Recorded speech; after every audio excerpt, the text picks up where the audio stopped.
This happened during my final year of graduate school, back in the fall of 2021.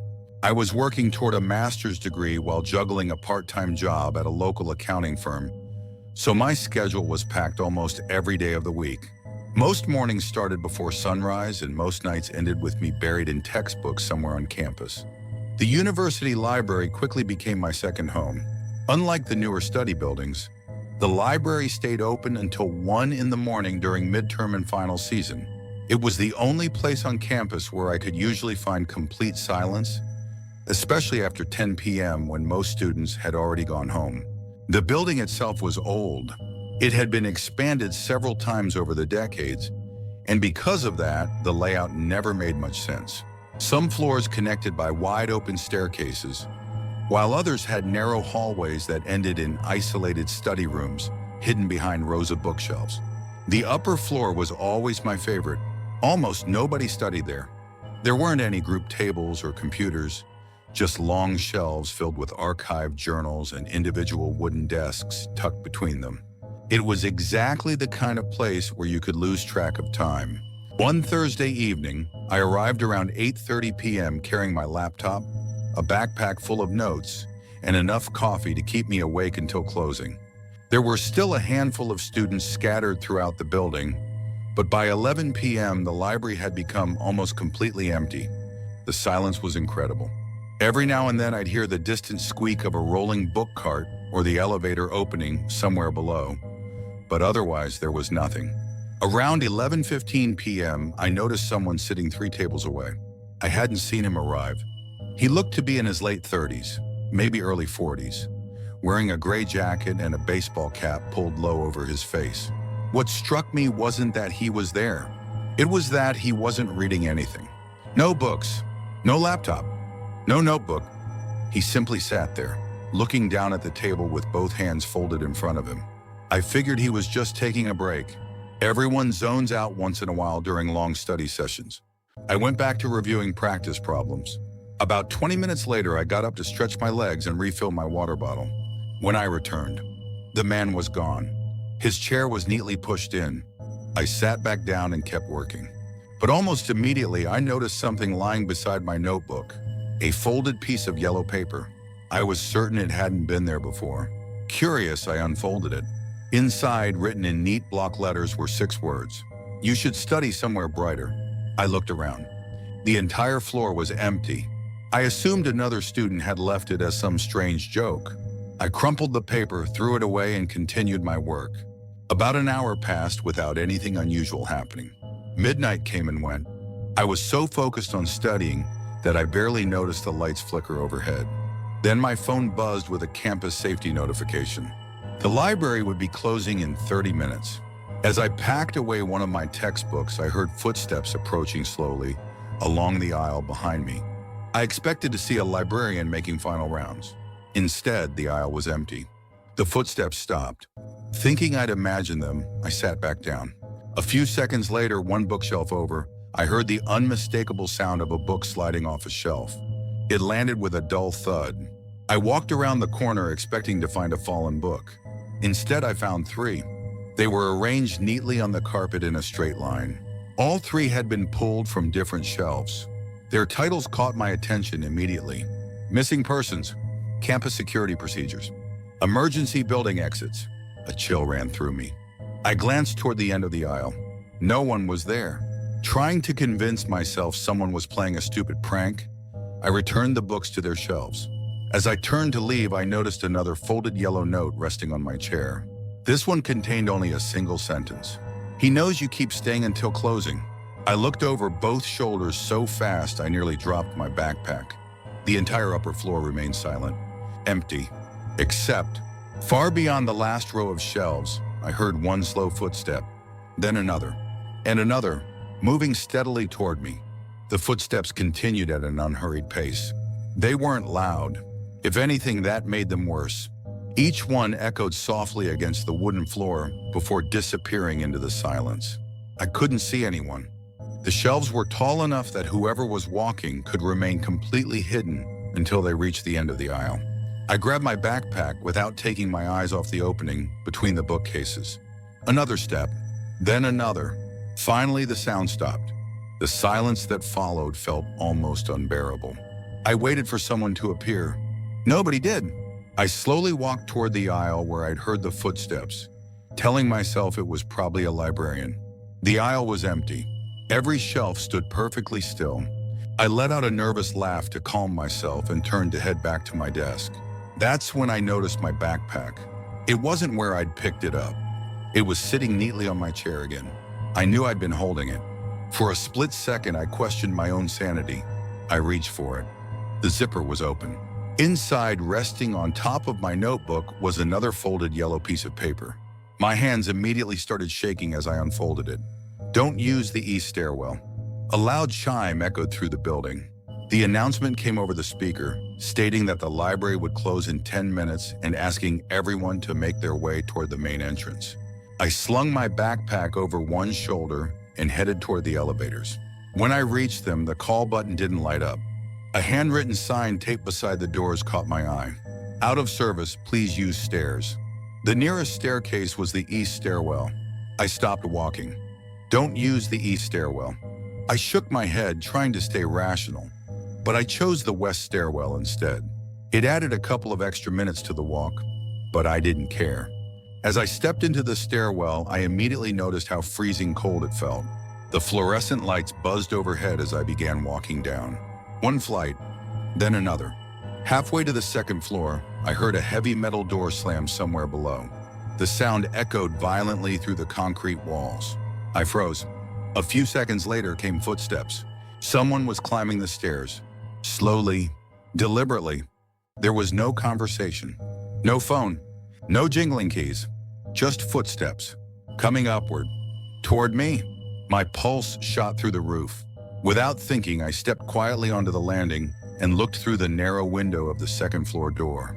The reading area was empty. I slipped out of the stairwell and gently let the door close behind me. The footsteps in the stairs continued. They never sped up. Whoever was climbing never called out, never made another sound. I hurried across the second floor toward the central lobby. As soon as I rounded the corner, relief washed over me. 2 librarians were standing behind the desk preparing to lock up. One of them looked up and asked if I was all right. I must have looked terrified. I explained everything. The strange man, the notes, and the footsteps. The librarian exchanged a concerned look with her coworker and quietly asked me to describe the man. I told them he wore a gray jacket, a baseball cap, looked older than most students, and had no books. She immediately picked up the phone and called campus security. While we waited, another employee checked the security cameras. After several minutes, she frowned. She replayed the footage from the 4th floor and said it was odd. There I was, walking to my desk, studying, getting water. But the chair 3 tables away, the one where I clearly saw the man sitting, had been completely empty the entire evening. I felt sick. I insisted that I saw him and that he was right there. Security arrived within minutes. 2 officers searched every floor of the building while another stayed with us. Almost 20 minutes later, they returned. They hadn't found anyone. But just as I started wondering if stress had finally gotten to me, one of the officers approached, holding something inside a clear evidence bag. It was a stack of yellow paper, exactly like the notes. He told us they found them tucked behind a vent near the 4th floor archives. There had to be at least 30 sheets. Some had handwritten messages. "Don't go alone. He waits until midnight. Use the other stairs."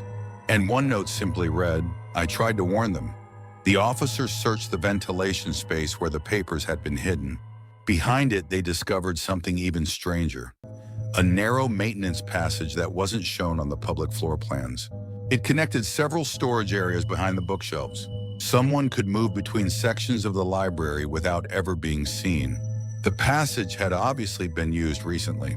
There were food wrappers, empty water bottles, blankets, and a flashlight. Whoever had been living inside had left only minutes before security arrived. They never caught the person. Campus police reviewed weeks of surveillance footage, but couldn't identify exactly when anyone entered or left the hidden passageways. The library closed the entire 4th floor for renovations a few days later. Officially, the university blamed outdated infrastructure. Unofficially, students began talking. Apparently, several people had reported finding strange handwritten notes over the years. I finished the semester without ever returning to that floor.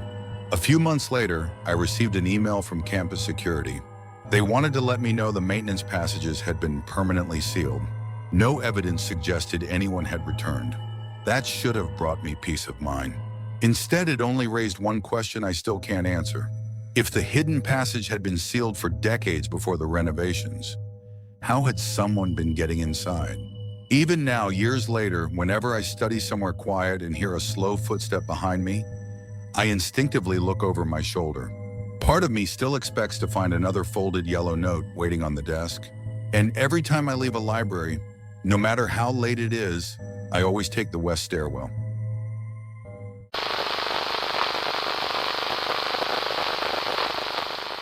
This happened during the winter of 2018, when I was working evenings at a small public library in northern Michigan. I had been there for almost a year by then. It was not a glamorous job, but I genuinely enjoyed it. Most people picture libraries as quiet places where nothing interesting ever happens. And for the most part, they are right. 99% of my shifts were spent shelving books, helping people find what they were looking for, checking items in and out, and reminding teenagers that whispering still counted as talking. It was peaceful. The library itself had been standing since the late 1950s. It was not especially large, but it had 3 levels. The main floor held the circulation desk, computers, and the most popular books. The second floor contained study rooms and local history archives, while the basement stored old records that had not been touched in years. The basement always made people uncomfortable. It was not because anything bad had happened there. It was simply old. The ceiling pipes rattled whenever the heat came on. The lights buzzed constantly. And there were long aisles packed with dusty shelves that seemed to stretch forever. The public was not allowed down there. Only employees had access. Most evenings I worked with 2 librarians until 7, after which I usually finished the final 2 hours by myself. Closing the building had become routine. I would lock the front doors at 8, make one last walk through every floor, switch off unnecessary lights, and spend another 30 minutes shelving returned books before heading home. Nothing exciting ever happened, at least not until one Tuesday in December. That afternoon, the outdoor book return had been unusually full. Snow had been falling since early morning, so most people were returning books without coming inside. As I emptied the metal return bin, one particular hardcover caught my attention. It was not from our library. The cover was faded almost completely white, and there was not a barcode anywhere on it. Instead, a yellowing paper lab, spine with faded typewritten letters just stating property of Hawthorne County Library. I had never heard of Hawthorne County. Curious, I searched our statewide catalog. Nothing. No library system by that name existed. I assumed it had probably closed decades ago. When I opened the book, something slipped onto the desk. It was a library checkout card, the old-fashioned kind with handwritten names and due dates. Every line had been crossed out except the final one. There was only a first name, Emily. No return date, no stamp, just the name. I set the card aside and carried on working. By the time we closed, I had completely forgotten about it. Around 8:15, I started shelving the final stack of returns. The mysterious book had no call number, so I left it behind the circulation desk to deal with later. While I was shelving books upstairs, I heard the familiar metallic sound of the outdoor return slot opening. A sharp clunk, then another clunk. Someone was returning books after closing. Pretty normal. People did it every night. I continued shelving for another few minutes before heading downstairs. As I walked past the front desk, I glanced toward the return card. My stomach tightened. The white hardcover was sitting on top of the pile. I frowned. I could have sworn I had left it behind the desk. Thinking I must have absent-mindedly placed it back in the cart, I picked it up again. The checkout card slid out once more. This time, there was another name beneath Emily's. The ink looked fresh, reading Daniel. I stared at it for several seconds. That was not possible. I distinctly remembered there being only one name earlier. I checked the handwriting, and both names looked identical, showing the same careful block letters. Trying to laugh it off, I placed the card back inside and locked the book in my office drawer. That was the end of it, or so I thought. After finishing the last of my shelving, I shut off the lights and headed toward the staff office to collect my things. The office door was open. I always closed it. Inside, the drawer I had locked was standing wide open, and the mysterious book was gone. I searched every shelf and every cart.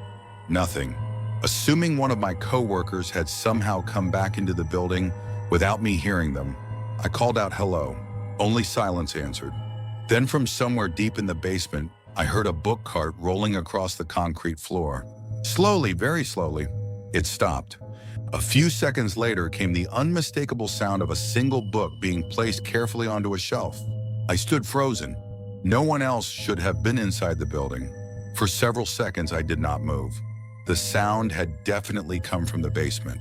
It was not the heating system or the old pipes expanding. I had worked in that library long enough to recognize every normal noise the building made, and this was not one of them.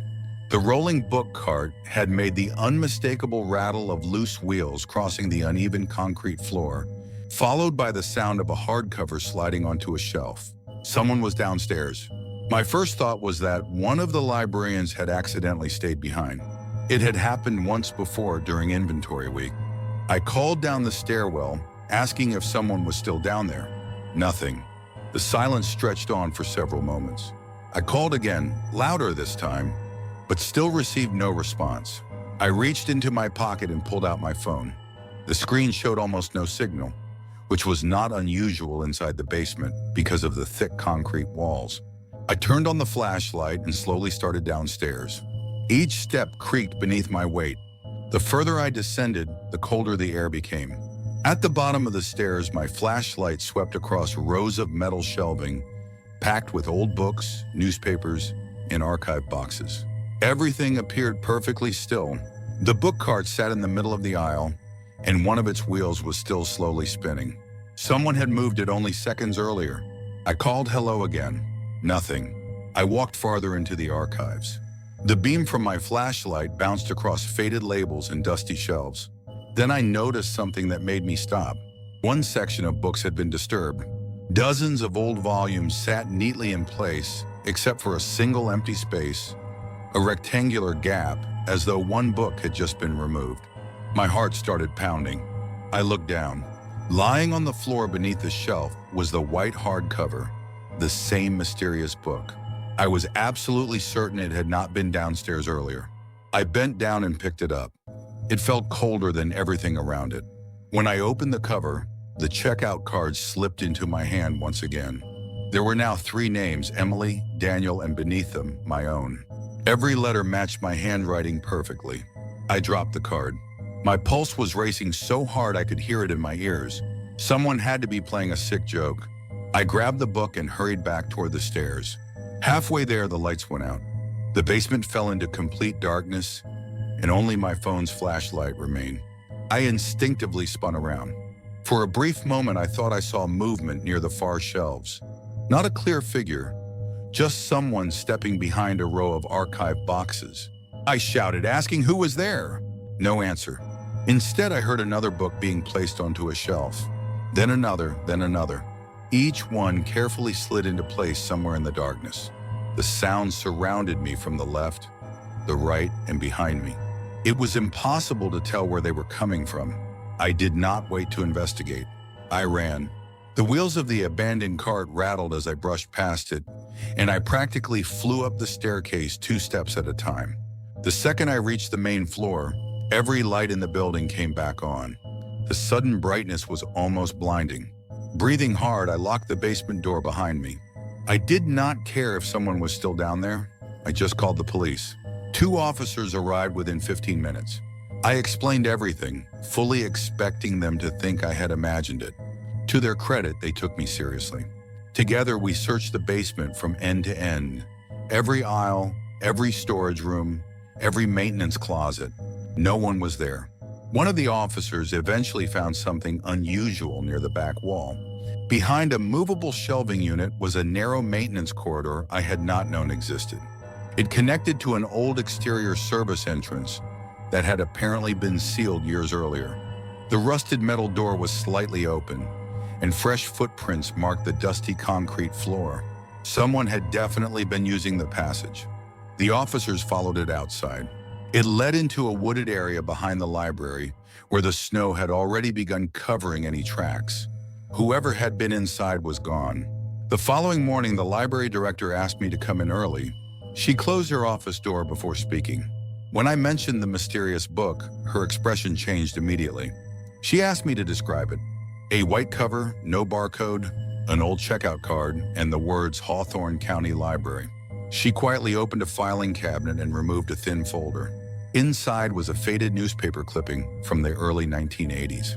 According to the article, Hawthorne County Library had been a tiny private library that closed after a fire destroyed most of the building.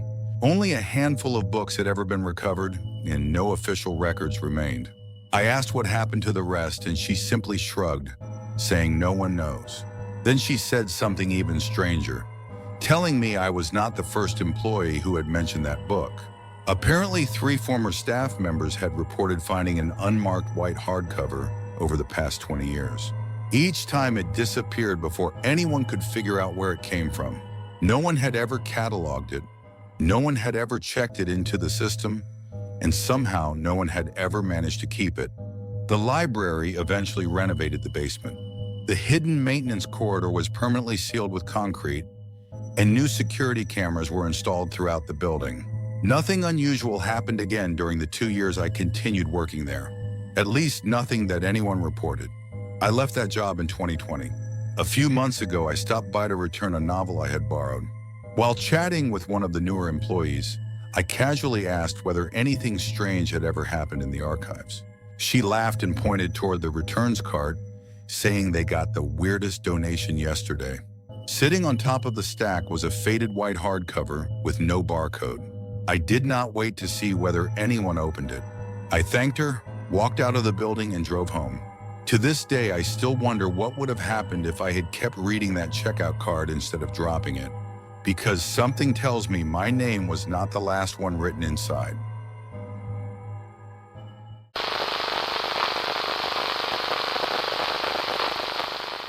If you had asked me a few years ago where I felt safest, I probably would have said a library. There is something comforting about being surrounded by thousands of books. Everyone speaks quietly, people keep to themselves, and the worst thing you normally have to deal with is someone forgetting to silence their phone. That opinion changed during the winter break of 2022. I was 23 years old and halfway through graduate school, studying information science. Money was tight, and when one of my professors mentioned that the university library needed temporary overnight assistance to help digitize decades of archived newspapers, I volunteered almost immediately. The work was not glamorous. Boxes of fragile newspapers dating back to the 1930s had to be scanned page by page before they deteriorated any further. The university wanted the project finished before the spring semester began, when thousands of students would once again fill the building. The overnight shift paid almost double the daytime rate. For someone trying to cover tuition, that was impossible to turn down. The library itself was one of the oldest buildings on campus. The original structure had been built in the early 1900s before several modern additions were attached over the decades. From the outside, it looked impressive, but inside it felt like several completely different buildings stitched together. You could walk through a brightly lit study area with modern furniture and glass walls, turn one corner, and suddenly find yourself in a narrow hallway lined with dark oak shelves that had not changed in nearly a century. The basement was where I spent almost every shift. It was not open to students, and most people did not even know it existed.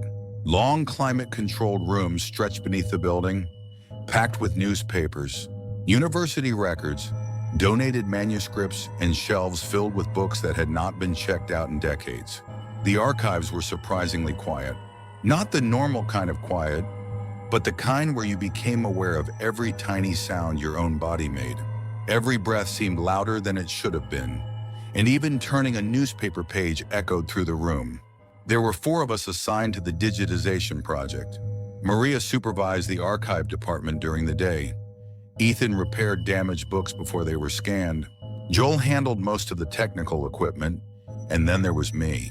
Because I preferred working late, I volunteered to cover the overnight scanning sessions alone after everyone else left. Maria walked me through everything on my first evening. She showed me how to operate the industrial scanners, how to log completed files, and where emergency exits were located. Before leaving, she pointed toward a thick steel door at the end of the archive hallway.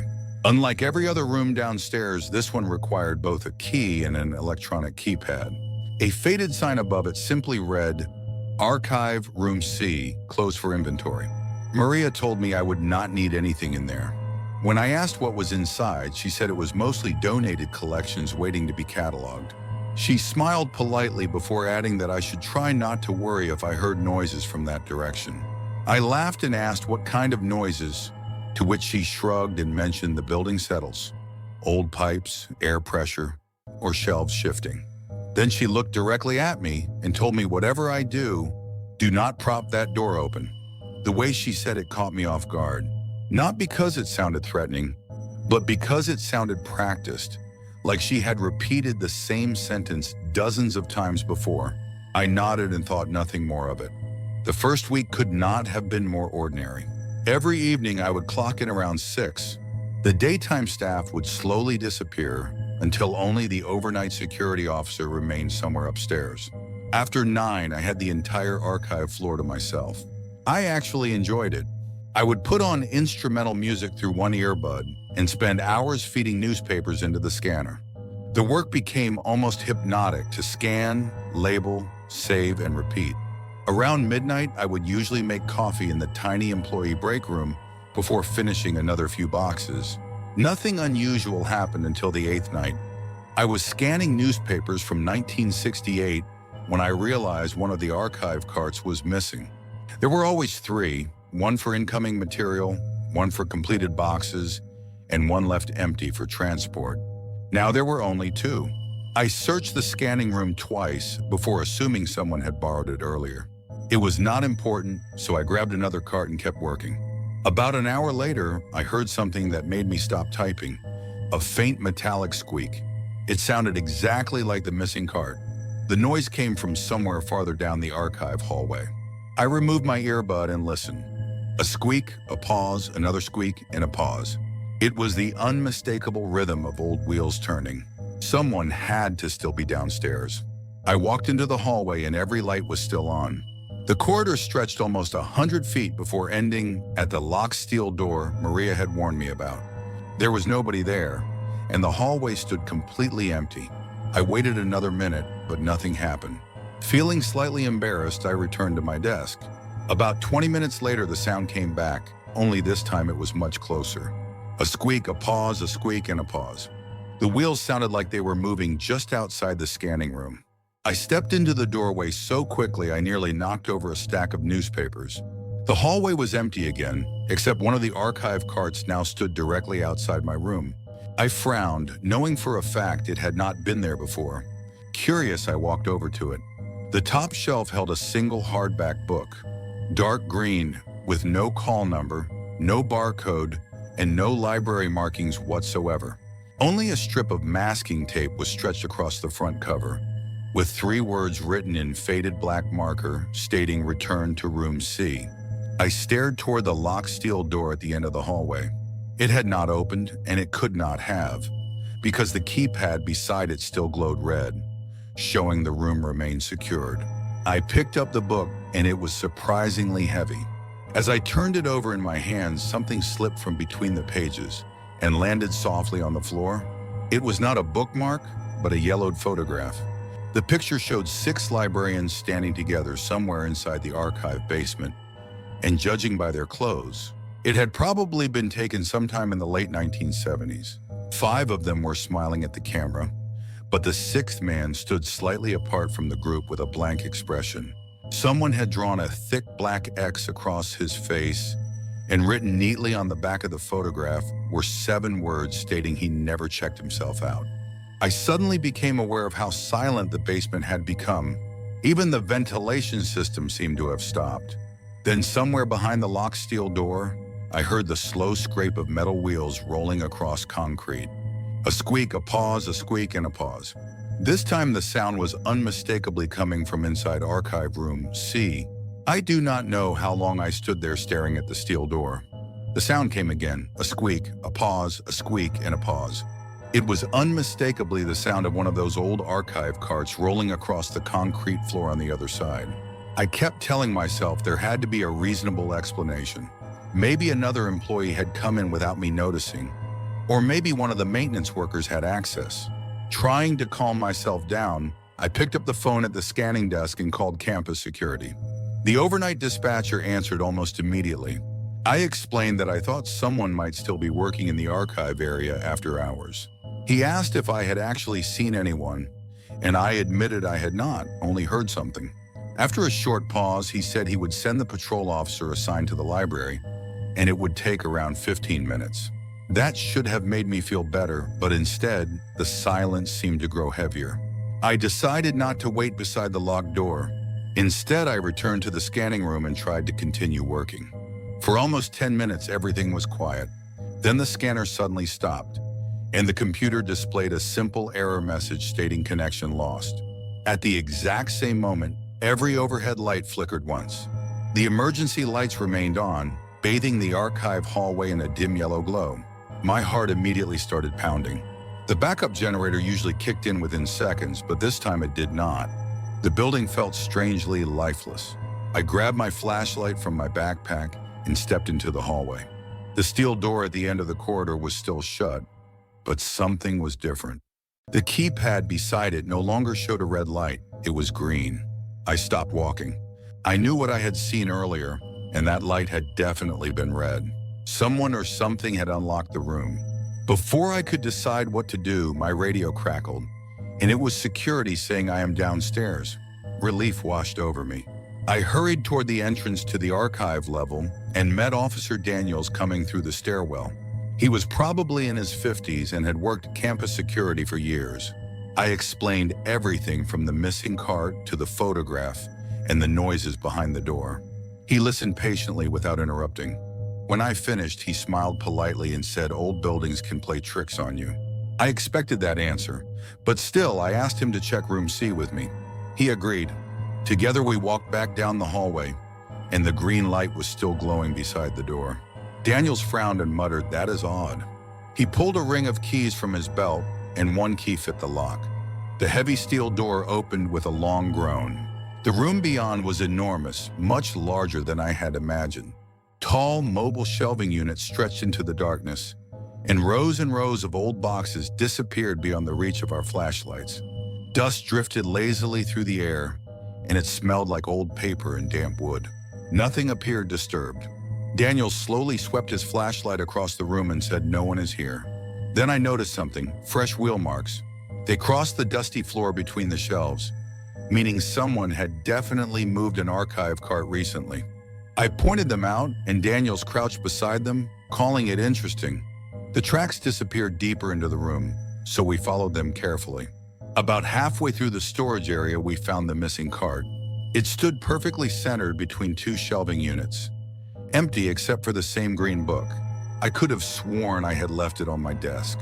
Daniels looked confused and noted, "You said this was outside." I told him it was. He picked it up and flipped through the pages, but almost every page was blank.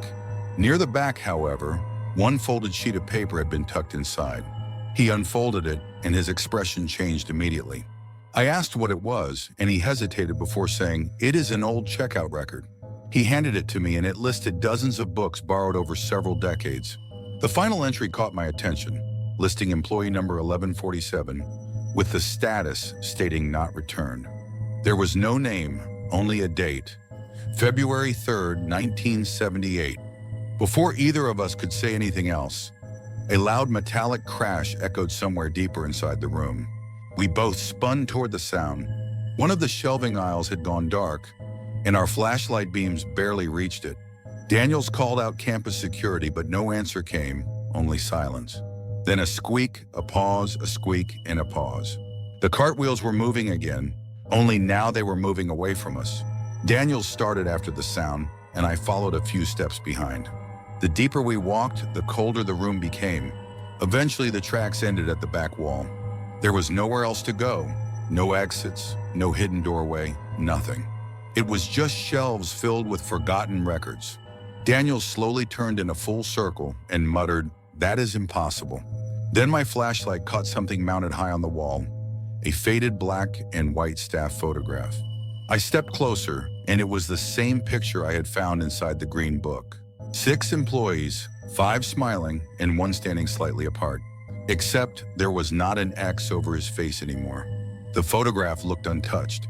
I looked back down at the copy still lying inside the book, and the X was gone from that one too. Neither of us said a word. At that exact moment, every light in the archive suddenly came back on. The computer systems rebooted upstairs, and the radio on Daniel's shoulder crackled with another guard asking if everything was okay. He answered yes without taking his eyes off the photograph. We left room C together, and Daniels locked the steel door behind us.